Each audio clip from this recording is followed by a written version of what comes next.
Facebook page live मार्फत जोडिनु भएका सम्पूर्ण साथीहरूलाई चाहिँ मैले एकमुष्टमा स्वागत गर्न चाहन्छु। एम्बिसन गुरु लोकसेवा तयारी अनलाइन प्लेटफर्ममा यहाँहरूलाई स्वागत छ। र विशेष गरेर हिजो हामीले जानकारी दिइसकेका छौँ साथीहरू। तपाईँहरूले योभन्दा अगाडि एकदमै माया गर्नुभएको, रुचाउनु भएको आसमान सरका जति पनि अब तयारी कक्षाहरू हुन्छन् र विशेष गरेर सामान्य ज्ञान जिके प्रशिक्षकका रूपमा म तपाईँहरूसँग अब एम्बिसन गुरु अनलाइन प्लेटफर्म मार्फत जोडिएर सहजीकरण गर्नेछु। र आजबाट विधिवत रूपमा एम्बिसन गुरुको तयारी कक्षा विशेष गरी तपाईँलाई एकदमै रुचाउनु भएको डेली लाइभ इक्जाम र फिडब्याक सेसनबाट नै सुरुवात गरेको छु। यो मेरो एम्बिसन गुरुको प्लेटफर्म मार्फतको पहिलो क्लास हो र रेगुलर क्लास हाम्रो भोलिबाट नै सुरु हुँदैछ। र विशेष गरेर चाहिँ धेरै दिनदेखि साथीहरूले जुन न्यू क्लासको बारेमा र न्यू एडमिसनको बारेमा सोधिरहनु भएको थियो, अब तपाईँहरूको भोलिदेखि नै हामी नयाँ कक्षा जुन नयाँ भ्याकेन्सीका लागि लक्षित गर्दै नयाँ कक्षा भोलिदेखि नै सुरु हुँदैछन् तयारी कक्षाहरू। त्यो पनि मैले साथीहरूलाई जानकारी गराउन चाहन्छु।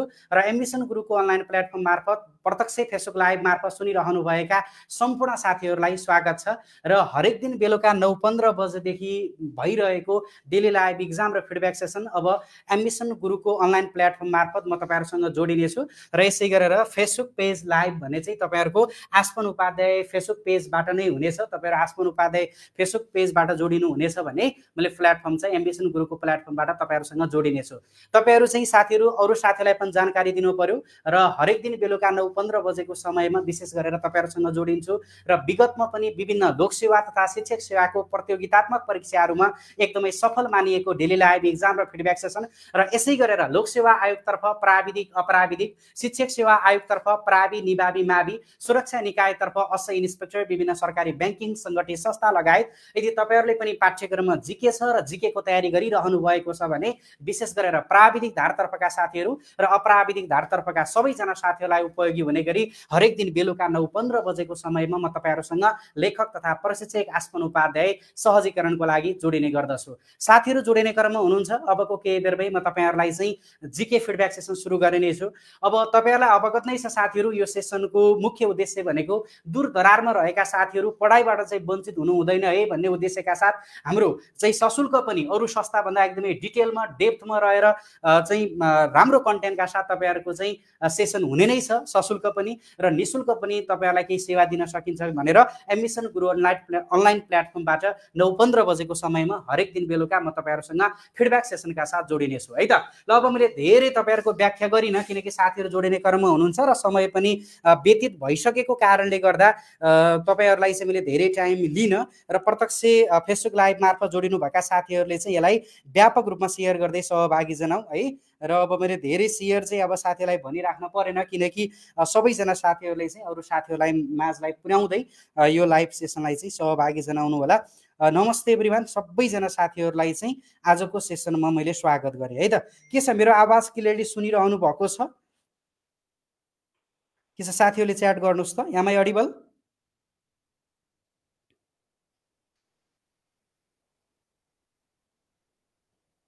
ओके, ल ठिक छ। र अबको केही बेरमै हामी आजको लागि डेली लाइभ इक्जाम र फिडब्याक सेसन सुरु गर्ने नै छौँ र साथीहरू जोडिने क्रममा हुनुहुन्छ। अब तपाईँहरूलाई धेरै भनिराख्न परेन, यो सेसनको टार्गेट भनेको चाहिँ कति त 1000 सेयरको हुन्छ। व्यापक रूपमा सेयर गर्दै सहभागी जनाऊ है। आफू आबद्ध विभिन्न लोकसेवा तथा शिक्षक सेवासँग सम्बन्धित ग्रुपहरू मार्फत चाहिँ सेयर गरेर चाहिँ के गर्न पर्यो, सहभागी जनाउनु पर्यो है। ल ओके, मैले धेरै टाइम लगिनँ साथीहरू। स्क्रिन मार्फत तपाईँले टाइम देखिसक्नु भएको छ र मात्र मैले तपाईँलाई 2 मिनटको टाइम लिएको छु। र 2 मिनटको टाइम के का लागि भने यसलाई चाहिँ व्यापक रूपमा सेयर गर्दै सहभागी जनाउनका लागि साथीहरू पनि जोडिरहनु भएको छ। र मैले अघि तपाईँलाई पनि भने र अब तपाईँहरूको चाहिँ जति पनि आसमान सरको तयारी कक्षाहरू हुन्थ्यो, जिकेको तयारी कक्षा एम्बिसन गुरु अनलाइन प्लेटफर्म मार्फत हुनेछ र तपाईँहरू पनि एम्बिसन गुरु प्लेटफर्म मार्फत जोडिएर तपाईँहरूले लिन सक्नुहुनेछ है, तयारी कक्षाहरू लिन सक्नुहुनेछ। ल नमस्ते नमस्ते एभ्रिवान, नमस्ते सर भनिरहनु भएको छ। सबैजना साथीहरूलाई स्वागत छ है। सबैजना साथीहरूलाई चाहिँ मैले आजको सेसनमा स्वागत गरेँ।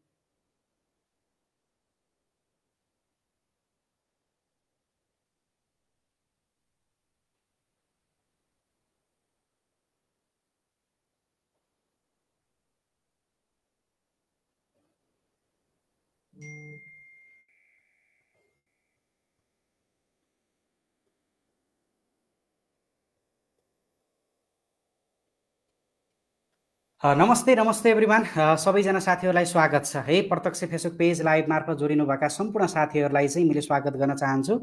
ल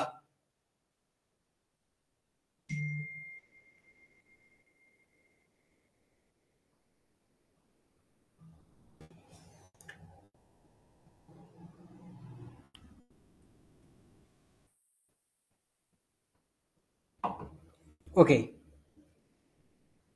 आउनुहोस्, ढिला नगरी सुरु गरौँ तपाईँहरूको रोजाइको अनलाइन इक्जाम। प्रश्न ध्यान दिएर सुन्नु होला, प्रश्न ध्यान दिएर हेर्नु होला है।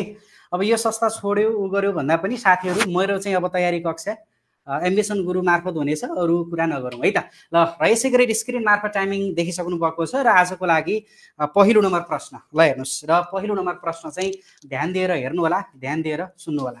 सर्वप्रथम सूर्य केन्द्रित सिद्धान्त हेलियोसेन्ट्रिक कन्सेप्ट प्रस्तुत गर्ने वैज्ञानिक को हुन्? Option number 1 Nicolaus Copernicus, option number 2 Johannes Kepler, option number 3 गेर्हार्डिनो Bruno, option number 4 Claudius Ptolemy गरेर चारवटा विकल्प रहेका छन्। अप्सन नम्बर 1, 2, 3, 4 का आधारमा तपाईँहरूले कमेन्ट गर्न सक्नुहुनेछ। सर्वप्रथम सूर्य केन्द्रित सिद्धान्त हेलियोसेन्ट्रिक कन्सेप्ट प्रस्तुत गर्ने वैज्ञानिक को हुन् भनेर तपाईँहरूलाई चारवटा विकल्प दिएको छ।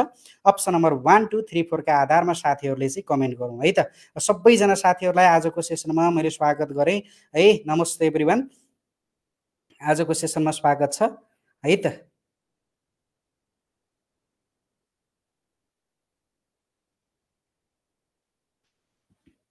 आजको लागि पहिलो नम्बर प्रश्न, सर्वप्रथम सूर्य केन्द्रित सिद्धान्त हेलियोसेन्ट्रिक कन्सेप्ट प्रस्तुत गर्ने वैज्ञानिक को हुन् भनेर चारवटा विकल्प दिएको थियो।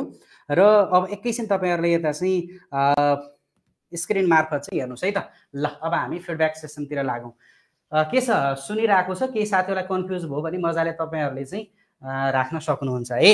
ल, पहिलो नम्बर प्रश्न हेर्नुहोस् त, के भनेको थियो? सर्वप्रथम सूर्य केन्द्रित सिद्धान्त हेलियोसेन्ट्रिक कन्सेप्ट प्रस्तुत गर्ने वैज्ञानिक चाहिँ को हुन् भनेर सोधेको छ। र विकल्पमा तपाईँलाई गेर्हार्डिनो ब्रुनो, यसै गरेर क्लाउडिस टोलेमी, र यसै गरेर निकोलस कोपर्निकस र जोहानस केप्लर गरेर चारवटा विकल्प दिएको छ। सबैभन्दा सुरुमा साथीले के बुझ्नुपर्ने कुरा छ भने ब्रह्माण्डसँग सम्बन्धित प्रसिद्ध सिद्धान्तमध्ये दुईवटा कन्सेप्टहरू हामीले पढ्न पाइरहेका छौँ। मुख्य सिद्धान्तहरू, एउटा जियोसेन्ट्रिक थ्योरी भन्छ, अर्को भनेको हेलियोसेन्ट्रिक थ्योरी भन्छ। सेन्ट्रिक मिन्स भनेको केन्द्रमा रहेर, जियोसेन्ट्रिक भनेको पृथ्वी केन्द्रमा छ, सूर्य लगायतका अन्य ग्रहहरूले पृथ्वीको परिक्रमा गर्छन् भन्ने सिद्धान्त पृथ्वी केन्द्रित सिद्धान्त जियोसेन्ट्रिक थ्योरी हो। र हेलियोसेन्ट्रिक थ्योरी भनेको सूर्य केन्द्रमा छ र पृथ्वी लगायतका अन्य ग्रहहरूले सूर्यको परिक्रमा गर्छन् भन्ने अहिले जुन मोडर्न रूपमा मान्यता पाएको सिद्धान्त भनेको जुन सिद्धान्त छ त्यसलाई नै हामी हेलियोसेन्ट्रिक कन्सेप्ट भन्छौँ अथवा हेलियोसेन्ट्रिक थ्योरी भन्छ। यो भनेको के रहेछ? हेलियोसेन्ट्रिक थ्योरी भनेको सूर्य केन्द्रमा छ र पृथ्वी लगायतका अन्य ग्रहहरूले सूर्यको परिक्रमा गर्छन् भन्नु हो। र यो हेलियोसेन्ट्रिक कन्सेप्ट प्रस्तुत गर्ने वैज्ञानिक को हुन् भनेर सोधेको छ। यसको सही विकल्प भनेको निकोलस कोपर्निकस, र हामी यिनैलाई नै के भन्छौँ? फादर अफ सोलर सिस्टम भनेर भन्छौँ है। यिनलाई नै हामी के भन्छौँ? Father of solar system, father of solar system अथवा चाहिँ जुन सौर्य मण्डलका पिता भनेर चिनिने वैज्ञानिक निकोलस कोपर्निकस, जुन चाहिँ पोल्यान्डका नागरिक, पोल्यान्डका वैज्ञानिक हुन् र यिनै हेलियोसेन्ट्रिक कन्सेप्ट प्रस्तुत गरे। तर एउटा कुरा तपाईँले के कन्फ्युज हुनु भएन भने जुन यो हेलियोसेन्ट्रिक कन्सेप्ट छ यसलाई चाहिँ प्रयोगात्मक पुष्टि है, यसको चाहिँ प्रुफ कसले गरेका थिए, पुष्टि कसले गरेका थिए भने यसको प्रयोगात्मक पुष्टि भनेको चाहिँ फेरि ग्यालिलियो ग्यालिलीले गरेका थिए। र अरू दिएका चारवटा विकल्प मध्ये गेर्हार्डिनो ब्रुनो भनेको जिउँदै जलाइएका वैज्ञानिक हुन्, यो पनि धेरै पटक सोधेको छ है। ब्रह्माण्डसँग सम्बन्धित चाहिँ सिद्धान्त प्रस्तुत गरे बापत अथवा आफ्नो धारणा प्रस्तुत गरे बापत जिउँदै जलाइएका वैज्ञानिक को हुन् भनेर धेरै पटक सोधेको छ। जिउँदै जलाइएका वैज्ञानिक चाहिँ को हुन् त? गेर्हार्डिनो ब्रुनो हुन्। र यसै गरेर क्लाउडियस टोलेमी र जोहानस केप्लर गरेर चारवटा जुन विकल्प दिएको छ। र जोहानस केप्लरले ब्रह्माण्डको जुन ग्रहहरू रहेका छन् त्यसको गतिसँग सम्बन्धित सिद्धान्त जोहानस केप्लर, ब्रह्माण्डको ग्रहको गतिको सिद्धान्त है, ग्रहको गतिको सिद्धान्त कुन वैज्ञानिकको हो भनेर तपाईँलाई सोध्यो भने ब्रह्माण्डको ग्रहको गतिको सिद्धान्त पत्ता लगाउने वैज्ञानिक जोहानस केप्लर हुन्। र क्लाउडियस टोलेमीले चाहिँ जियोसेन्ट्रिक थ्योरी है, जियोसेन्ट्रिक थ्योरी चाहिँ कुन वैज्ञानिकको हो भनेर फेरि तपाईँलाई सोध्यो भने जियोसेन्ट्रिक थ्योरी भनेको चाहिँ क्लाउडियस टोलेमीको हो। ठिक छ, मैले भनेको कुरा बुझिन्छ। जियोसेन्ट्रिक थ्योरी भनेको पृथ्वी केन्द्रमा छ, पृथ्वी केन्द्रित छ, यो क्लाउडियस टोलेमीको हो। र हेलियोसेन्ट्रिक कन्सेप्ट भनेको जुन अहिले मोडर्न रूपमा मान्यता पाएको सिद्धान्त हेलियोसेन्ट्रिक थ्योरी पहिलो पटक प्रस्तुत गर्ने वैज्ञानिक father of the solar system भनेर चिनिने निकोलस कोपर्निकस हुन्। र Nicolaus Copernicus is the correct answer. र निकोलस कोपर्निकस भनेका साथीहरूको मिलेको छ, अरू साथीहरूले यसलाई करेक्सन गर्न पर्यो। आजको लागि पहिलो नम्बर प्रश्नको सही विकल्प option number 1 Nicolaus Copernicus is the correct answer. किन जिउँदै जलाइए भन्नुभएको छ। यो गिहाटिनो बुर्नोले चाहिँ विशेष गरेर हेलियोसेन्ट्रिक थ्योरीको बारेमा आलोचना गरेका थिए कि त्यति बेला धर्मगुरुको सिद्धान्त भनिन्थ्यो। पोखरा अन्तर्राष्ट्रिय विमानस्थलको उद्घाटन कसले गरेका हुन्? Option number 1 Sher Bahadur Deuba, option number 2 Ramchandra Paudel, option number 3 Pushpa Kamal Dahal Prachanda, option number 4 KP Sharma Oli. Pokhara अन्तर्राष्ट्रिय विमानस्थलको उद्घाटन कसले गरेका हुन् भनेर 4वटा विकल्प दिएको छ। ल सबैले कमेन्ट गरौँ त। र हामी आजको लागि दोस्रो नम्बर प्रश्नमा छौँ।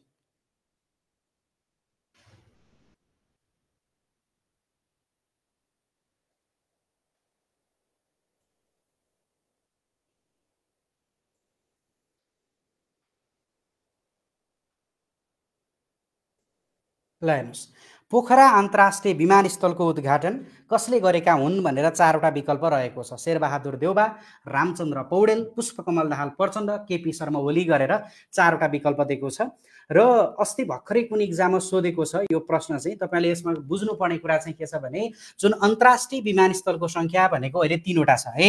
जम्मा अन्तर्राष्ट्रिय विमानस्थलको सङ्ख्या कति छ? 3वटा अन्तर्राष्ट्रिय विमानस्थलहरू रहेका छन्। र यो 3वटा अन्तर्राष्ट्रिय विमानस्थल भनेको चाहिँ के हो त? सबैभन्दा पहिलो भनेको त्रिभुवन, र त्योभन्दा पछाडि गौतम बुद्ध, र त्योभन्दा पछाडिको पोखरा। त्रिभुवन, यसै गरेर चाहिँ गौतम बुद्ध र पोखरा 3वटा विमानस्थल रहेका छन् अन्तर्राष्ट्रिय। यसमा चाहिँ तपाईँहरूले नोट गर्नुहोस् त, त्रिभुवन र यसै गरेर चाहिँ गौतम बुद्ध र यसै गरेर पोखरा।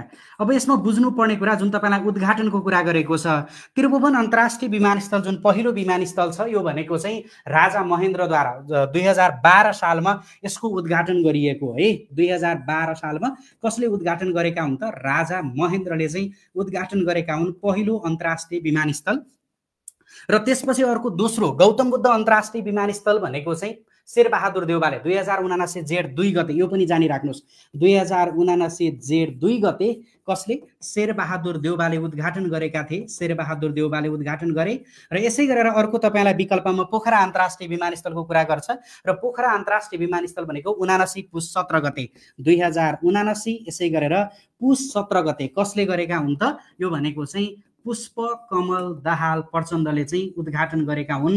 यो कुरा चाहिँ तपाईँहरूले बुझ्नु पर्यो। र आजको लागि दोस्रो नम्बर प्रश्न, पोखरा अन्तर्राष्ट्रिय विमानस्थलको उद्घाटन कसले गरेका हुन्? पोखरा अन्तर्राष्ट्रिय विमानस्थलको उद्घाटन चाहिँ पुष्पकमल दाहाल प्रचण्डले गरेका हुन्। ठिक छ। र शेरबहादुर देउबाले चाहिँ फेरि गौतम बुद्ध विमानस्थल है, गौतम बुद्ध अन्तर्राष्ट्रिय विमानस्थल 79 जेठ 2 मा शेरबहादुर देउबाले गरे। तर तपाईँहरूलाई प्रश्नले पोखरा अन्तर्राष्ट्रिय विमानस्थलको कुरा गरेको कारणले गर्दा 79 पुस 17 गते पुष्पकमल दाहाल प्रचण्डले उद्घाटन गरेका थिए। र Pushpa Kamal Dahal Prachanda is the correct answer. र पुष्पकमल दाहाल प्रचण्ड भनेका साथीहरूको मिलेको छ, अरू साथीहरूले यसलाई करेक्सन गर्नु होला। ल ओके, अर्को प्रश्नतिर लागौँ। र यसै गरेर चाहिँ दोस्रो नम्बर प्रश्नको सही विकल्प भनेको चाहिँ पुष्पकमल दाहाल प्रचण्ड हो। र तेस्रो नम्बर प्रश्नतिर लागौँ है त। र सही विकल्प दिनुहुने सुदेशजी, विकासजी लगायत सम्पूर्ण साथीहरूलाई बधाई छ। नेपालको संविधान अनुसार देहाएका मध्ये कुन संवैधानिक निकाय होइन? अप्सन नम्बर 1 लोकसेवा आयोग, अप्सन नम्बर 2 राष्ट्रिय दलित आयोग, अप्सन नम्बर 3 राष्ट्रिय अपाङ्ग आयोग, अप्सन नम्बर 4 महालेखा परीक्षक। हेर्नुहोस् त, नेपालको संविधान अनुसार देहाएका मध्ये कुन संवैधानिक निकाय होइन? अप्सन नम्बर 1 लोकसेवा आयोग, अप्सन नम्बर 2 राष्ट्रिय दलित आयोग, अप्सन नम्बर 3 राष्ट्रिय अपाङ्ग आयोग, अप्सन नम्बर 4 महालेखा परीक्षक। अब हामी नयाँ तरिकाबाट जानेछौँ। तपाईँहरूलाई मैले एम्बिसन गुरु अनलाइन प्लेटफर्म मार्फत जोडिएको छु र अब अझै हामी नयाँ प्रश्नहरू नयाँ तरिकाबाट होइन हामी जानेछौँ। यसलाई व्यापक रूपमा सेयर गर्दै सहभागी जनाउनु पर्यो होइन। करिब 2500 साथीले एकसाथ सुनिरहनु भएको छ। फेसबुक लाइभ मार्फत हुनुहुन्छ, युट्युब लाइभ मार्फत पनि सुनिरहनु भएको छ, सबैजना साथीहरूलाई चाहिँ स्वागत छ। नेपालको संविधान अनुसार देखाएका मध्ये कुन संवैधानिक निकाय होइन भनेर चाहिँ 4वटा विकल्प दिएको छ। अब यसमा चाहिँ तपाईँहरूले बुझ्न पर्ने कुरा, संवैधानिक निकायको सन्दर्भमा तपाईँहरूले संविधान पढ्दै गर्दाखेरि के पढ्नु भएको छ? नेपालको संविधानको भाग 34 को धारा 306 मा हामीले के भनेर पढ्या हेर्नुहोस् त, नेपालको संविधानको भाग 34 को धारा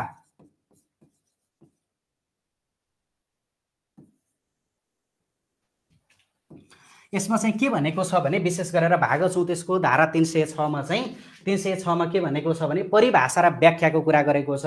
र जुन तपाईलाई प्रश्न संवैधानिक निकायको कुरा गरेको छ नि साथीहरू, यो संवैधानिक निकायहरू कतिवटा छन् भनेर सोध्यो भने 13 वटा छन् है। नेपालको संविधान अनुसार 13 वटा संवैधानिक निकाय छन् र यो संवैधानिक निकाय भनेको चाहिँ तपाईले भाग 21 देखि लगेर 22, 23, 24, 25, 26 सम्म का कतिवटा छन् त? यो 6 वटा भए, 21 देखि 26 सम्मका 6 वटा। र यसै गरेर चाहिँ भाग 27 को कतिवटा छन् त? यो भाग 27 को भनेको चाहिँ अन्य भनेर कतिवटा राखिदिएको छ? 7 वटा गरेर 6 दुना 12, 1 13, यो जम्मा 13 वटा भनेको भाग 21 देखि लगेर भाग 27 सम्म है। अख्तियार दुरुपयोग अनुसन्धान आयोग, लोकसेवा आयोग, महालेखा परीक्षक, निर्वाचन आयोग, राष्ट्रिय मानव अधिकार आयोग, राष्ट्रिय प्राकृतिक स्रोत तथा वित्त आयोग, राष्ट्रिय महिला आयोग लगायतका अन्य दलित आयोग, समावेशी आयोग, यी भनेका चाहिँ के हुन् त? जुन संवैधानिक निकायहरू हुन्, जुन 13 वटा छन्। र तपाईहरुलाई संवैधानिक निकाय कुन होइन भनेको छ? राष्ट्रिय अपाङ्ग आयोग चाहिँ होइन है। राष्ट्रिय अपाङ्ग आयोग भन्ने 13 वटा नेपालको संविधान त उल्लेख गरेका जुन संवैधानिक निकायहरू छन् भाग 21 देखि लगेर भाग 27 सम्म, यसमा राष्ट्रिय अपाङ्ग आयोग पर्दैन। र साथीहरू तपाईहरुलाई मैले अघि पनि भनिसकेँ, अब आसपन सरको जति पनि अनलाइन कक्षा हुन्छन्, तयारी कक्षा एडमिसन गुरु अनलाइन प्लेटफर्म मार्फत हुनेछन् र भोलिबाट नै हामी नयाँ कक्षा तयारी गर्दैछौँ। र जुन आजबाट मैले विधिवत रूपमा एडमिसन गुरुको पहिलो कक्षा हो यो एडमिसन गुरु प्लेटफर्म मार्फत, र 9:15 बजे जुन नियमित रूपमा फिडब्याक सेसन हुन्थ्यो, अब तपाईहरुको एडमिसन गुरु प्लेटफर्म मार्फत हुनेछ। र फेसबुक पेज चाहिँ आसपन उपाध्यायमा जोडिन सक्नुहुन्छ भने तपाईहरुको तयारी कक्षा रेगुलर जुन जुम क्लास हुन्छ, भोलिदेखि नै नयाँ कक्षा सुरु हुँदैछ र त्यसको बारेमा जुन बेलुकाको समयमा ओरिएन्टेसन हुन्छ त्यो पनि हामी जानकारी दिउँला। र विधिवत रूपमा नयाँ कक्षा पनि हुँदैछ। र यदि अन्य तपाईहरुले तयारी गरिरहनु भएको तयारी कक्षा लिन चाहनुहुन्छ भने मैले साथीहरुलाई यहाँ नम्बर पनि लेखिदिन्छु, 01 यसै गरेर 59702888। यहाँ पनि तपाईलाई एडमिसन गुरु एप डाउनलोड गरेर पर्चेज गर्न सक्नुहुनेछ, अथवा अन्य जानकारीका लागि साथीले यो नम्बरमा सम्पर्क गरेर तयारी कक्षाको बारेमा बुझ्न सक्नुहुनेछ। नासु, खरिदार, शिक्षक सेवा लगायतका विभिन्न तयारी कक्षाहरू, विभिन्न पत्रका तयारी कक्षाहरू धमाधम रूपमा सञ्चालन भइरहेका छन् है त। यो नम्बरमा सम्पर्क गर्नु होला, अथवा एडमिसन गुरुको एप डाउनलोड गरेर तपाईहरु जोडिन सक्नुहुनेछ। ल ओके, तेस्रो नम्बर प्रश्नको सही विकल्प भनेको अपाङ्ग आयोग भनेको चाहिँ पर्दैन। र यसै गरी सही विकल्प दिनुभएका साथीहरूको मिलेको छ, अरू साथीहरूले यसलाई करेक्सन गर्न पर्यो। अप्सन नम्बर 3 राष्ट्रिय अपाङ्ग आयोग is the correct answer.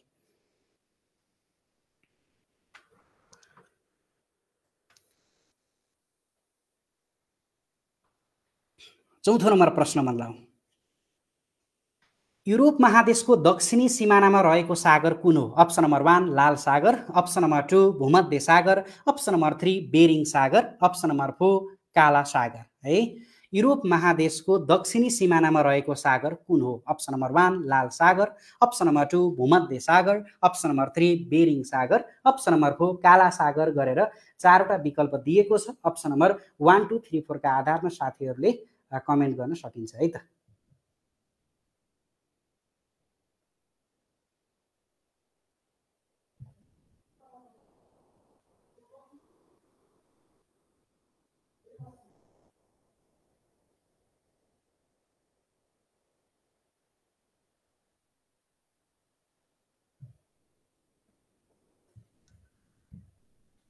Europe महादेशको दक्षिणी सिमानामा रहेको सागर कुन हो भनेर 4वटा विकल्प दिएको छ।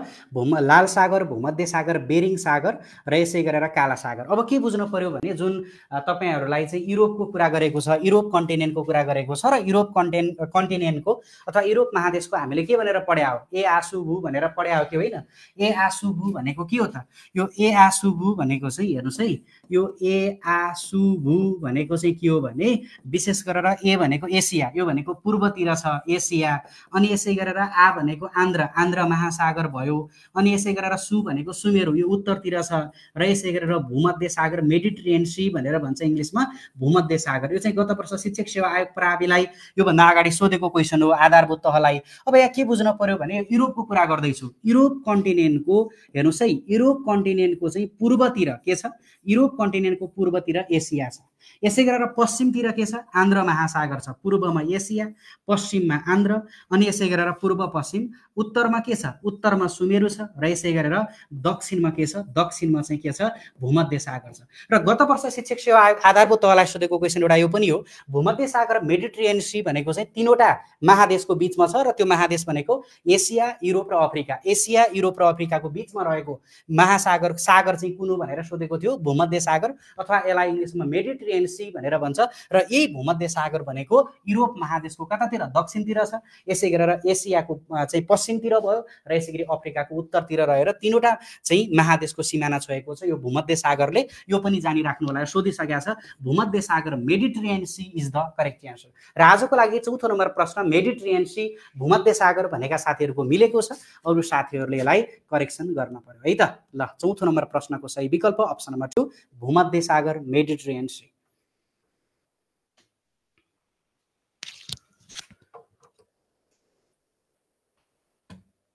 अर्को प्रश्नतिर लागौँ है त।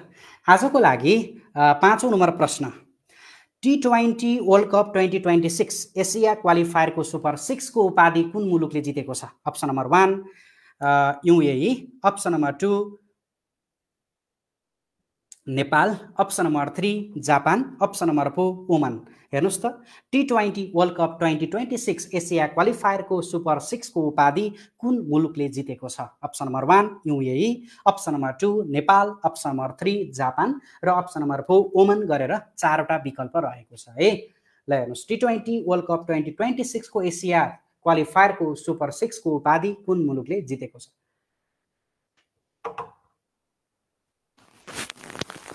अप्सन नम्बर 1 2 3 4 का आधारमा कमेन्ट गरौँ है। साथीहरू सेयर गर्न चाहिँ गन्जुस गर्नु भएन, अरू साथीहरू माझ पनि पुर्याउनु पर्यो। र अब यो अस्ति भर्खर एकदमै लेटेस्ट समसामयिक धेरैजना साथीले नयाँ नयाँ प्रश्नहरू ल्याउनु पर्यो सर भन्दै अब तपाईँहरूको सबै प्रश्नहरू अपडेटेड गरिदिएको छु। र साथीलाई जानकारीका लागि र धेरैजना साथीले प्रतीक्षा गर्नुभएको जिके मास्टर बुक बजारमा आइसकेको छ। नेपालमै पहिलोपटक यो फर्मेटमा मैले जिके बुक तपाईँलाई बजारमा पठाएको छु, एकपटक हेर्नु होला।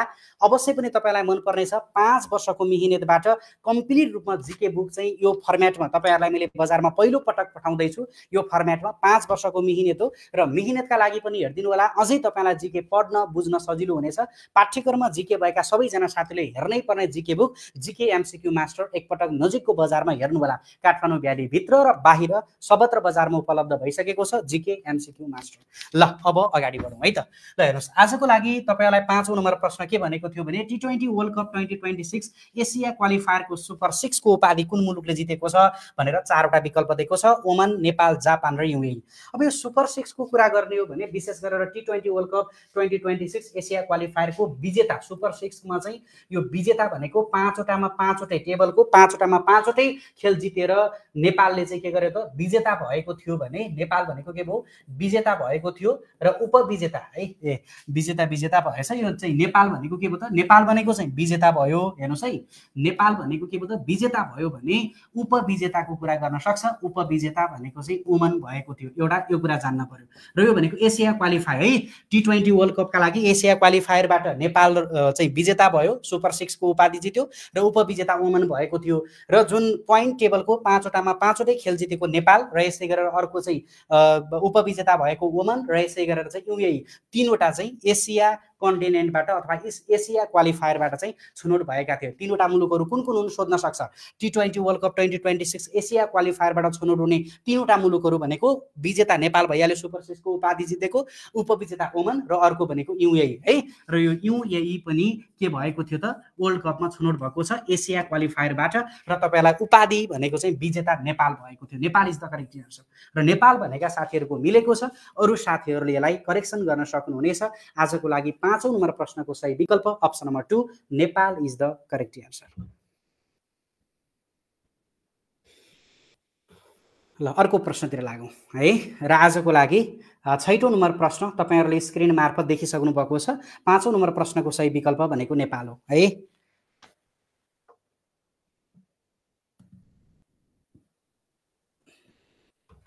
ल आजको लागि 6औं नम्बर प्रश्न, नेपालको इतिहासमा पहिलो पटक महिला महान्यायाधिवक्ता बन्न सफल व्यक्तित्व को हुनुहुन्छ?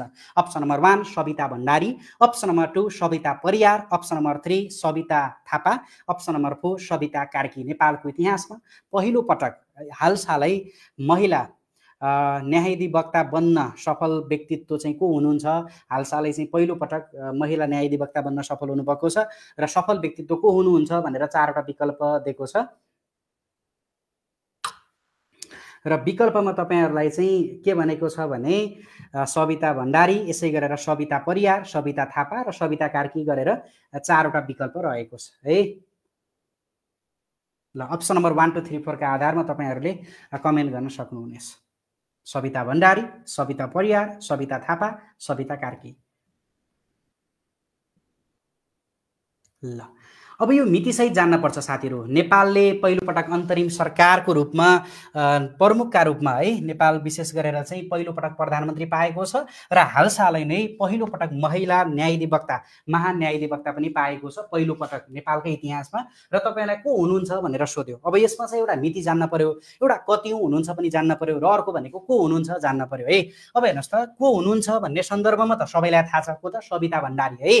पहिलो पटक महिला महान्यायाधिवक्ता बन्न सफल व्यक्तित्व सविता भण्डारी। कहिले भनेर सोध्यो भने 82 भदौ 29 गते 2082 भदौ 29 गते यो मिति जानी राख्नुस्। र यसै गरेर कतिौं भनेर सोध्यो भने कतिौं त 30औं है।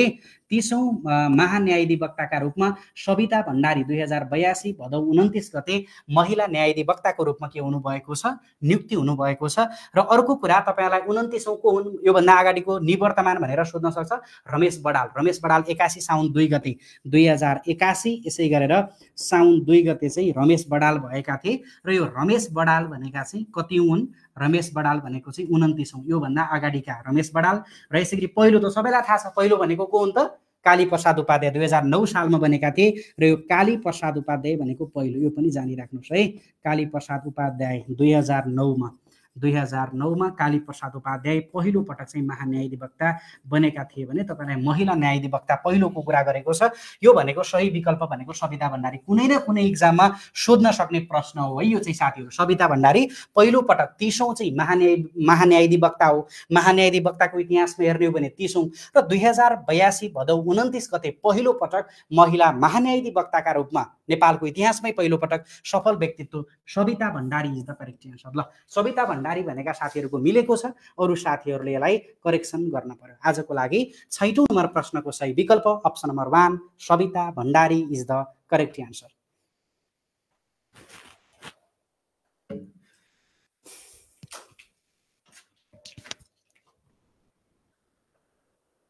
ल अब यसै गरेर 7औं नम्बर प्रश्नतिर लागौं।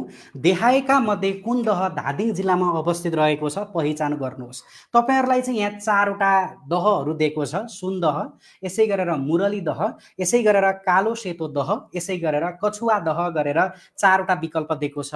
र प्रश्नले चाहिँ देहायका मध्ये कुन दह धादिङ जिल्लामा अवस्थित रहेको छ पहिचान गर्नुहोस् भनेर 4वटा विकल्प दियो। ल अप्सन नम्बर 1 2 3 4 का आधारमा सबैले कमेन्ट गर्नु पर्यो है। ल सबैले कमेन्ट गर्ने काम चाहिँ गरौँ। देहायका मध्ये कुन दह धादिङ जिल्लामा अवस्थित रहेको दह हो। यहाँ सबै प्रसिद्ध दहहरु नै छ साथीहरु है। सबै प्रसिद्ध दह छ। ल हेर्नुस् त अब यति सजिलो प्रश्न धेरैले बिगार्नु भएको छ। बिगार्न छुट छ त तपाईहरुलाई साथीहरु। अब हेर्नुस् यहाँ के भन्यो 4वटा दहहरु दिएको छ। एउटा भनेको कछुवा दह, अर्को भनेको सुन दह, अर्को भनेको कालो सेतो दह, अर्को भनेको मुरली दह। यो मुरली दह भनेको चाहिँ सुर्खेत जिल्लामा पर्ने प्रसिद्ध दह हो है। सुर्खेत जिल्लामा पर्छ मुरली दह। अनि सुन दह भनेको डोटी जिल्लामा पर्छ। डोटी जिल्लामा पर्ने प्रसिद्ध दह भनेको सुन दह हो। र कालो सेतो दह र कछुवा दह भनेको छ विशेष गरी कछुवा दह कुपिण्डे ताल कुपिण्डे दह भनेको कहाँ पर्छ सल्यान जिल्लामा पर्छ। कुपिण्डे कछुवा यो भनेको सल्यान जिल्लामा पर्छ। गंगा जमुना कुण्ड यो पनि एकदमै प्रसिद्ध गंगा जमुना। अनि यसै गरेर कालो सेतो दह यी भनेका चाहिँ कुन जिल्लामा पर्छ धादिङ जिल्लामा पर्छ है त। धादिङ जिल्लामा अवस्थित रहेको एउटा गङ्गा जमुना कुण्ड, गङ्गा जमुना पनि एकदमै प्रसिद्ध हो। अर्को भनेको कालो सेतो दह भनेको धादिङ जिल्लामै पर्छ र तपाईँहरूलाई प्रश्नमा देखाएका मध्ये कुन दह धादिङ जिल्लामा अवस्थित रहेको छ भनेर सोधेको छ। कालो सेतो दह इज द करेक्ट एन्सर।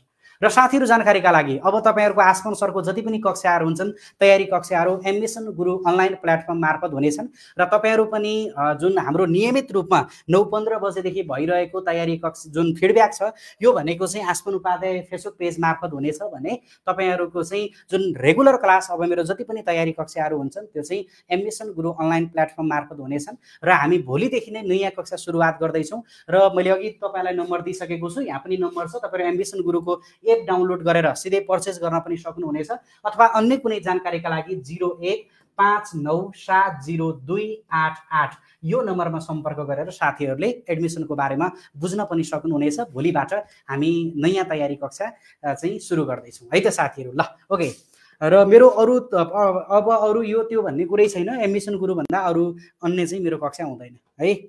ल 7औं नम्बर प्रश्नको सही विकल्प भनेको चाहिँ कालो सेतो दह हो र धादिङ जिल्लामा अवस्थित रहेको छ, पहिचान गर्नुहोस् भनेको छ। अप्सन नम्बर 3 कालो सेतो दह इज द करेक्ट एन्सर। अर्को प्रश्नतिर लागौँ।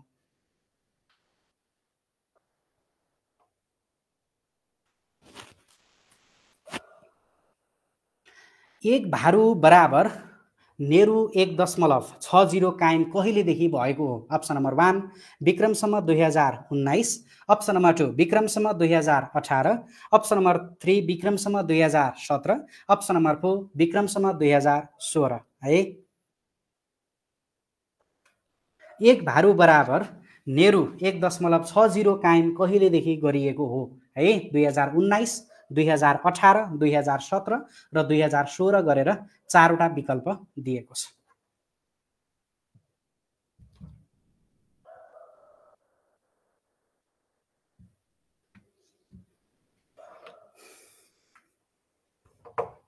एक भारू बराबर चाहिँ नेहरू 1.60 हुन्छ र त्यो चाहिँ कहिलेदेखि कायम भएको हो भनेर सोधेको छ र यो कायम भनेको चाहिँ 2017 सालदेखि भएको हो। यो तपाईँलाई सोध्न सक्छ कसले गरे भनेर सोध्न सक्छ। यो राजा महेन्द्रले गरेको एकदमै जुन प्रशंसा गर्न योग्य काम हो। राजा महेन्द्रले सुरुवात गरेका थिए यो चाहिँ है, राजा महेन्द्रका पालामा सुरुवात भएको थियो। राजा महेन्द्रका पालामा चाहिँ सुरुवात भएको थियो र यही कायमले पछि चाहिँ बीचमा फेरबदल त भयो।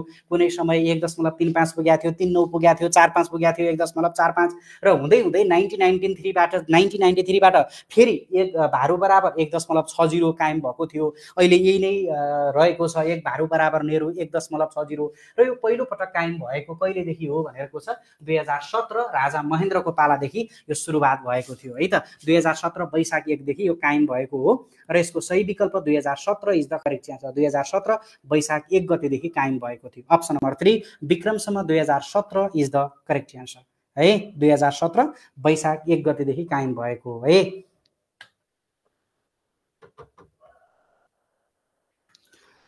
अर्को प्रश्नतिर लागौँ। आजको लागि 8औं नम्बर प्रश्नको सही विकल्प 2017 हो। 9 नम्बर प्रश्न, हिन्दू धर्म परम्परा अनुसार हनुमानको गधालाई के भनिन्छ? अप्सन नम्बर 1 लौह स्तम्भ, option number 2 Panchajanya, option number 3 Nandaka, option number 4 जगत। हिन्दू धर्म परम्परा अनुसार हनुमानको गधालाई के भनिन्छ?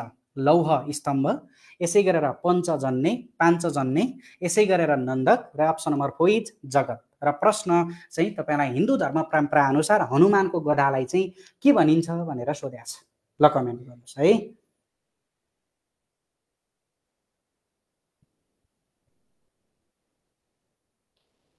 र प्रश्नहरू एकदमै आधिकारिक छन्, महत्त्वपूर्ण छन् है। यो एडमिसन गरेको साथीहरू चाहिँ तपाईँहरूको कन्टिन्यू नै हुन्छ। यो एडमिसन गरेका साथीहरूको सन्दर्भमा चाहिँ मैले भनिसकेको छु। अरू नयाँ एडमिसन गरेका साथीहरू, नयाँ एडमिसन गर्ने साथीहरूको सन्दर्भमा चाहिँ तपाईँहरूको अब एडमिसनभन्दा अन्यत्र कतै पनि क्लास हुँदैन मेरो है। पहिलाको कुरा तपाईँहरूको चाहिँ पहिलाको त अब मलाई थाहै भएन नि। तपाईँहरू अहिले यो बुझ्नु न, अरू संस्थाको कुरै भएन नि। अबबाट जुन नयाँ एडमिसन गर्ने साथीहरू आसमान सरको क्लास चाहिन्छ भन्ने साथीहरू त एडमिसनमा आउनु पर्यो त। मैले त्यही कुरा त गरेँ अब तपाईँलाई होइन। अब आसमान सरको कि त आसमान सरकै क्लास चाहिँदैन भन्नु पर्यो, आसमान सरको क्लास हेर्ने पनि एडमिसनमा आउनु पर्यो। त्यही हो, फिजिकल र अनलाइन दुवै माध्यमबाट क्लास हुन्छ है।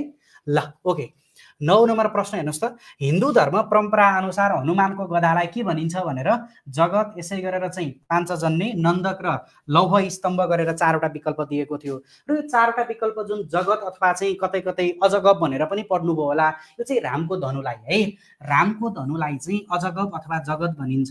रामको धनुलाई चाहिँ के भनिन्छ त, अजगब भनिन्छ। र कतै कतै चाहिँ यो जगत अजगब अथवा चाहिँ जगत पनि भनिन्छ है, यसलाई चाहिँ अजगब अथवा जगत चाहिँ रामको धनुलाई भनिन्छ हिन्दू धर्म परम्परा अनुसार, अथवा चाहिँ यसलाई जगत भनेर भनिन्छ। र अरू तपाईँलाई के विकल्प दिएको छ, एउटा पाञ्चजन्य भन्यो, अर्को भनेको लौह स्तम्भ, अर्को भनेको नन्दक भनेको छ। नन्दक भनेको चाहिँ के हो भने साथीहरू, विष्णुको खड्ग, विष्णुको खड्गलाई हिन्दू धर्म परम्परा अनुसार विष्णुको खड्गलाई चाहिँ के भनिन्छ, नन्दक भनेर भनिन्छ।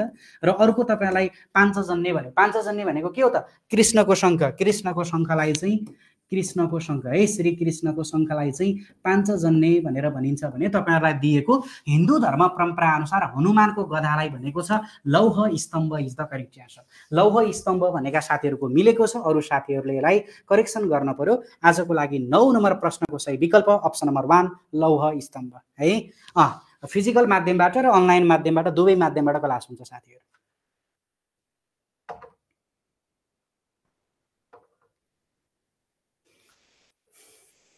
ल अर्को प्रश्नतिर लागौँ। 10औं नम्बर प्रश्न, पद्मश्री पुरस्कार सर्वप्रथम कुन कृतिलाई दिइएको थियो? अप्सन नम्बर 1 हाम्रो लोक संस्कृति, अप्सन नम्बर 3 विद्युत उत्पादक, अप्सन नम्बर 3 10 गजामा उभिएर, option number 4 general Bhimsen Thapa है। र तपाईँहरूलाई चाहिँ 4वटा विकल्पमा चाहिँ पद्मश्री पुरस्कार सर्वप्रथम कुन कृतिलाई दिइएको थियो भनेर 4वटा विकल्प दिएको छ। र यसै गरेर चाहिँ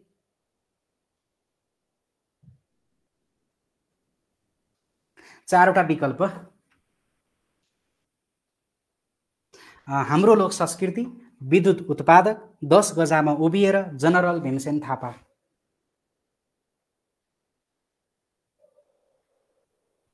ल अब यो चाहिँ धेरैजना साथीहरूले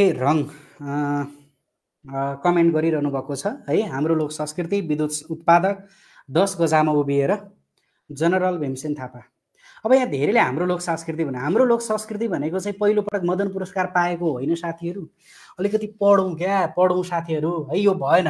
अब यो चाहिँ हाम्रो लोक संस्कृति भने म्याक्सिमम साथीले भन्नुभयो हाम्रो लोक संस्कृति भनेको चाहिँ पहिलोपटक मदन पुरस्कार पाएको कृति होइन, यो सबै हाम्रो लोक संस्कृति, जनरल भीमसेन थापा, अधिक विभव स्तर, विद्युत उत्पादक, यो सबै चाहिँ मदन पुरस्कार पाएका कृतिहरू हुन्। तर तपाईँलाई पहिलोपटक पद्मश्री पुरस्कार भनेको छ। पद्मश्री पुरस्कार भनेको पहिलोपटक गणेश रसिकलाई 10 गजामा उभिएर, यो कसको, गणेश रसिकको प्रसिद्ध कृति हो यो चाहिँ है, गणेश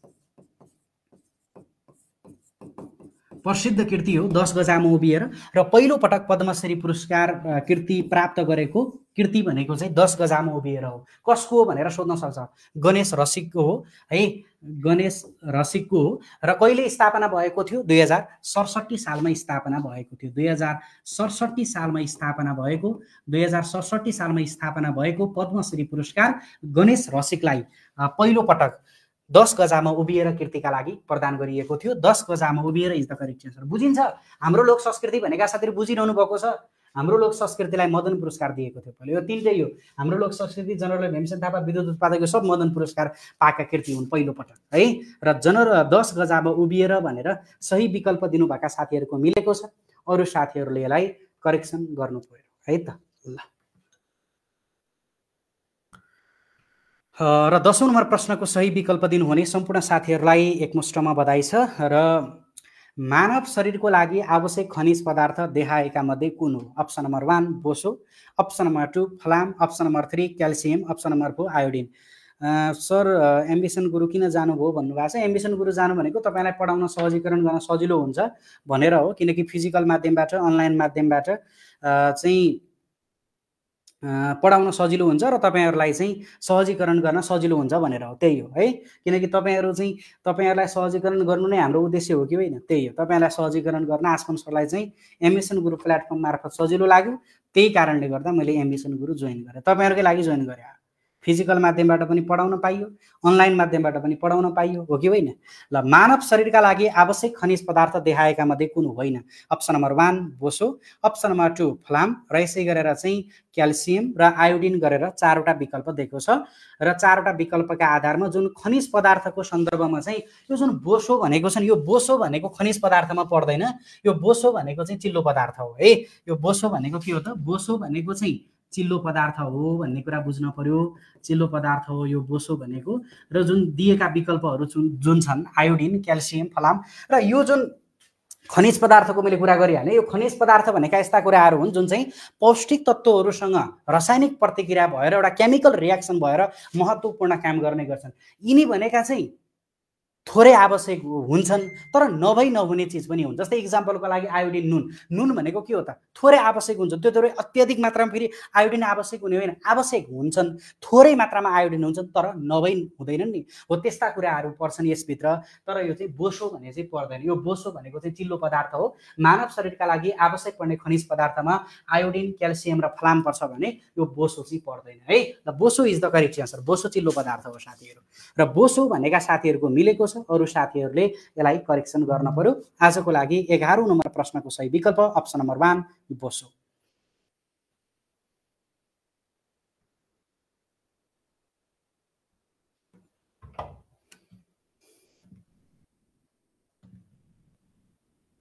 ल, 12औं नम्बर प्रश्नतिर लागौँ है त। विश्वकै प्रथम पटक ओजन तह सुरक्षा सम्बन्धी अन्तर्राष्ट्रिय सम्मेलन कहिले भएको थियो? यहाँ चाहिँ कहाँ भएको थियो, कहिले भएछ, कहाँ भएको थियो है? Option number 1 Sweden, option number 2 बेलायत, option number 3 Canada, option number 4 America. यो चाहिँ सेक्सन अफिसरलाई 2-3 पटक सोधिसकेको क्वेसन हो। विश्वमै पहिलो पटक ओजन तह सुरक्षासँग सम्बन्धित अन्तर्राष्ट्रिय सम्मेलन कहाँ भयो भनेर धेरै पटक सोधेको क्वेसन हो है।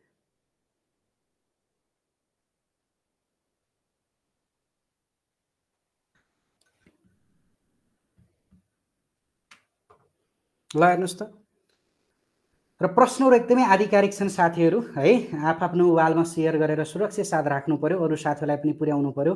र यसरी हरेक दिन बेलुका 9:15 बजेको समयमा अनलाइन प्लेटफर्म मार्फत, एम्बिसन गुरुको अनलाइन प्लेटफर्म मार्फत आस्कन सरको फिडब्याक सेसन हुन्छ है भन्ने कुरा पनि जानकारी दिनु पर्यो।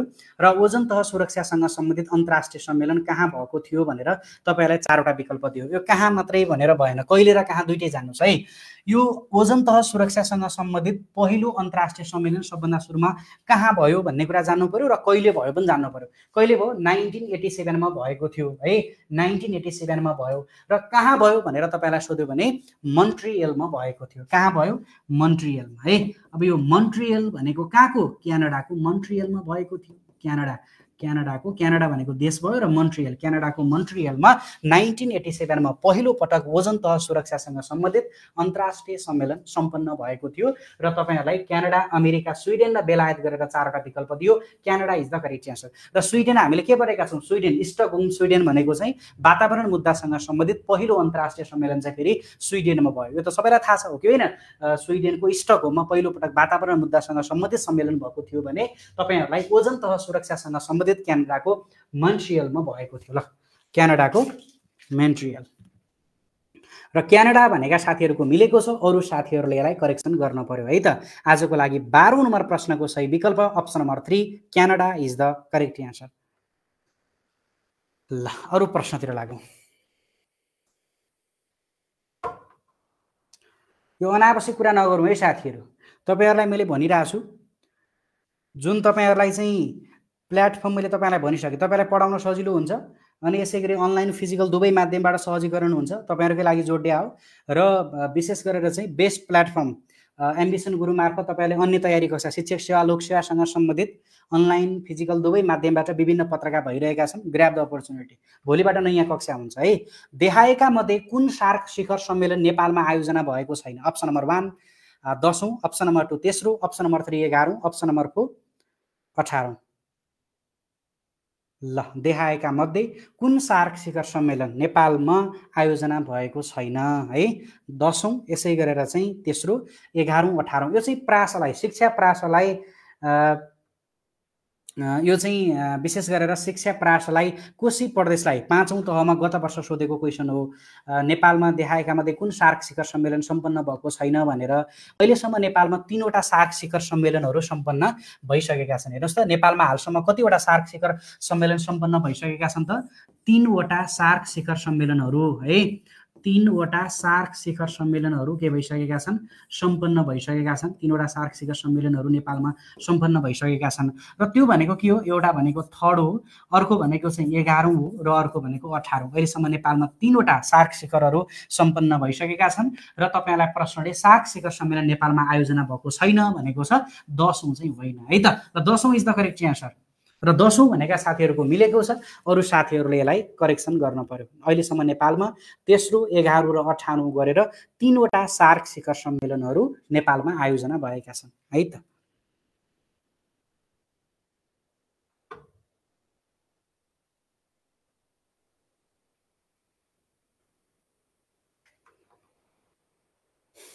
तेह्रौं नम्बर प्रश्नको सही विकल्प भनेको चाहिँ 10औं हो। अर्को प्रश्नतिर लागौँ। 14औं, सन् 1985 डिसेम्बर 14मा संयुक्त राष्ट्रसङ्घको सदस्यता प्राप्त गर्ने राष्ट्र देखाएका मध्ये कुन होइन? Option number 1 Nepal, option number 2 Colombia, option number 3 Italy, option number 4 Austria.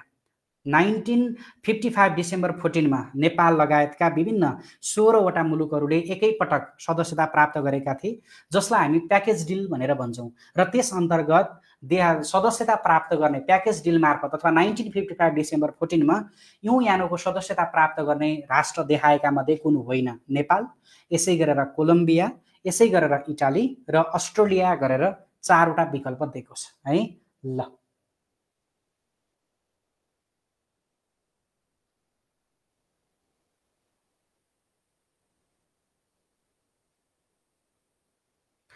र अब यहाँ धेरैले कोलम्बिया भन्नुभयो। कोलम्बिया होइन साथीहरू है। अब एकैछिन ध्यान केन्द्रित गरौँ। सरसर्ती भनिदिन्छु, यो नोट गर्नु होला, अथवा चाहिँ मैले भोलि फेसबुक पेजमा हालिदिन्छु। अरू यो डिटेलमा चाहिँ फिडब्याक मैले फेसबुक पेजमा पनि हालिदिन्छु। जुन फेसबुक पेज लाइक नगर्नुभएका साथीहरूले चाहिँ आस्पन उपाध्याय फेसबुक पेज लाइक गरेर चाहिँ जोडिनु होला है। तपाईँहरूले पेजलाई चाहिँ लाइक फ्लो गर्नुभएको छैन भने जोडिनु होला। यसको सबै फिडब्याक मैले भोलि पेजमा हालिदिन्छु है। अब हेर्नुहोस्, 1955 डिसेम्बर 14मा कतिवटा मुलुक एकैपटक सदस्यता प्राप्त गरेका थिए? 16वटा मुलुकले एकैपटक सदस्यता प्राप्त गरेका थिए, जसलाई हामी के भन्छौँ? प्याकेज डिल भनेर भन्छौँ। के भन्छौँ? प्याकेज डिल भन्छौँ। र योमा चाहिँ नेपाल लगायतका 16वटा मुलुक, सार्कको श्रीलङ्का र यसै गरेर चाहिँ आसियानको लाओस र कम्बोडिया। नेपाल र श्रीलङ्का भनेको सार्कको, र यसै गरेर चाहिँ आसियानको लाओस र कम्बोडिया सहित 16वटा मुलुकले 1955 डिसेम्बर 14मा एकैपटक सदस्यता प्राप्त गरेका थिए, जस अन्तर्गत यो कोलम्बिया भन्ने चाहिँ पर्दैन। 16वटा मुलुक भनेको नेपाल, अस्ट्रिया, यसै गरी Ireland, Italy, Finland, Bulgaria, Romania, Laos, Cambodia, Jordan, अनि यसै गरेर चाहिँ अल्बानिया, पोर्चुगल, लिबिया, श्रीलङ्का, स्पेन, हङ्गेरी। यो चाहिँ 16वटा मुलुकहरूले चाहिँ एकैपटक 1955 डिसेम्बर 14मा सदस्यता प्राप्त गरेका थिए, जसमा कोलम्बिया पर्दैन। धेरैले कम्बोडिया जस्तो लागेर यो कोलम्बिया लगाउनु भएन होला। कम्बोडिया चाहिँ हो होइन, लाओस र कम्बोडिया आसियानको, तर कोलम्बिया चाहिँ होइन। ल, Colombia is the correct answer. 1955 December 14मा प्याकेज डिल मार्फत सदस्यता बनेको देश कोलम्बिया होइन है। कोलम्बिया भनेका साथीहरूको मिलेको छ, अरू साथीहरूले यसलाई करेक्सन गर्न पर्यो।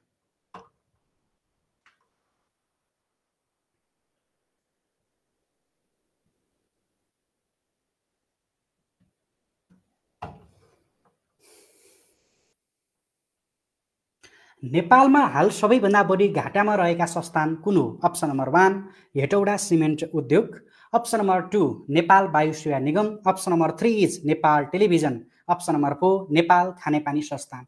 नेपालमा हाल सबैभन्दा बढी घाटामा रहेको संस्थान कुन हो? अप्सन नम्बर 1 हेटौडा सिमेन्ट उद्योग, अप्सन नम्बर 2 नेपाल वायु सेवा निगम, option number 3 Nepal television, option number 4 Nepal खानेपानी संस्थान।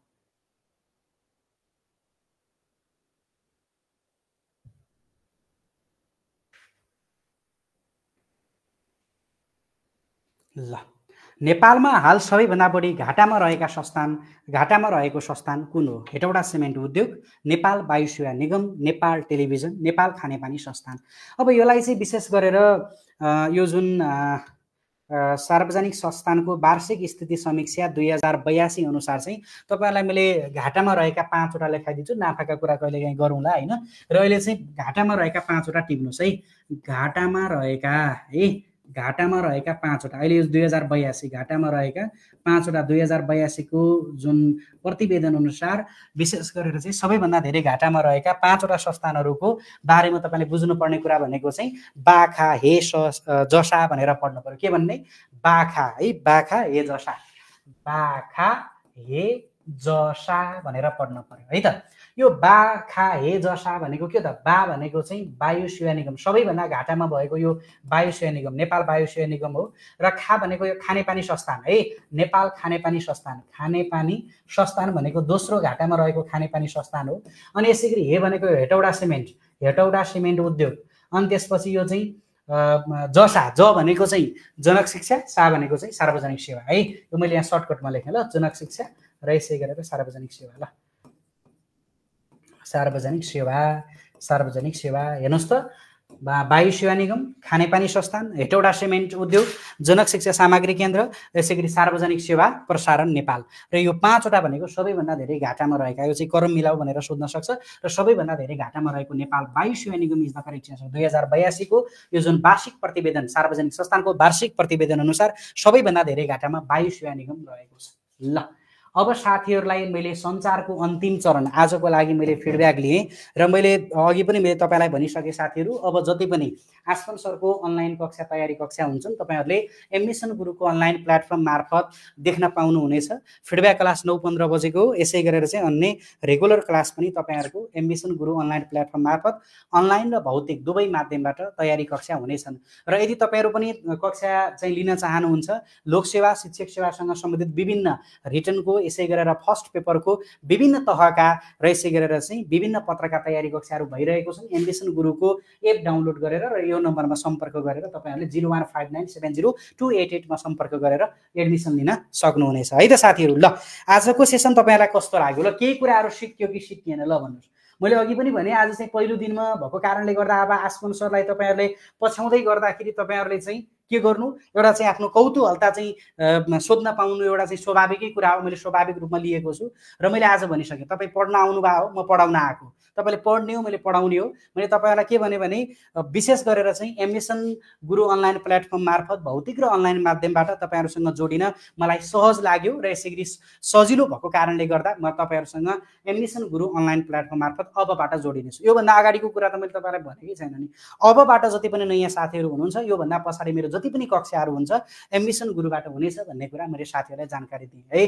त्यो कारणले गर्दा तपाईँहरूलाई आसमान सरको कक्षा चाहिन्छ भने एममिसन गुरु अनलाइन प्लेटफर्म मार्फत जोडिने, एप डाउनलोड गर्ने, एडमिसन गर्ने र यसै गरेर अन्य विज्ञ प्रशिक्षकहरू हुनुहुन्छ आफ्नै विधामा होइन। आइक्यूमा कुबेर सर हुनुहुन्छ, यसै गरेर रिटनमा विभिन्न सरहरू हुनुहुन्छ, अब एजुकेसनमा सरहरू हुनुहुन्छ होइन, आरसी सर हुनुहुन्छ, तपाईँले रुचाउनु भएको विभिन्न सरहरू हुनुहुन्छ।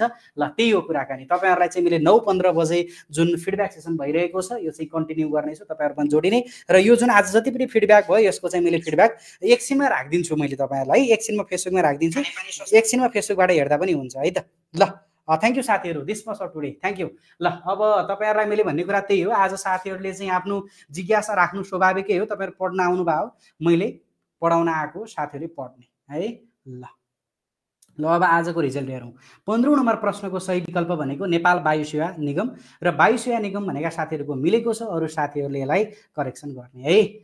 ल मैले अरू कुराहरू तपाईँलाई फिडब्याक मार्फत भनिसकेँ र यो चाहिँ यसको फिडब्याक चाहिँ मैले एकछिनमा तपाईँलाई फेसबुकमा हालिदिनेछु, फेसबुकमा चाहिँ जोडिने है त, फेसबुकमा साथीहरू जोडिने। ल मैले अघि त्यहाँ नम्बर दिइसकेको छु, एम्बिसनको तपाईँहरूले चाहिँ सम्पर्क गरेर एम्बिसनमा सम्पर्क गरेर तयारी कक्षा भोलिबाट नयाँ कक्षा हुन्छ जोइन गर्ने।